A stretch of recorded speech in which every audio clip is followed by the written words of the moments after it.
எதை நீங்க வாங்க சந்ததி தழைக்கும் புண்ணியத்தை வாங்கிட்டு போங்க நிம்மதி பிறக்கும் புளியரை நீங்க வாங்க சந்ததி தழைக்கும் புண்ணியத்தை வாங்கிட்டு போங்க நிம்மதி பிறக்கும் வெள்ளை குதிரை ஏறி வரும் கருப்பசாமிதான் வெற்றி மாலை சூடி வரும் கருப்பசாமிதான்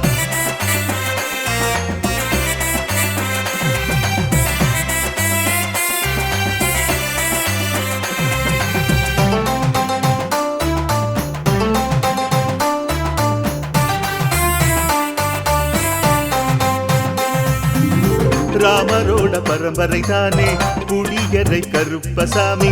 ஐயப்பசாமி சித்தரோட அருள் வாக்கு முழு முதற் கடவுளை வணங்கி அரோகரா என்று முழங்கி பாண்டி சித்தர் வழியில் வந்த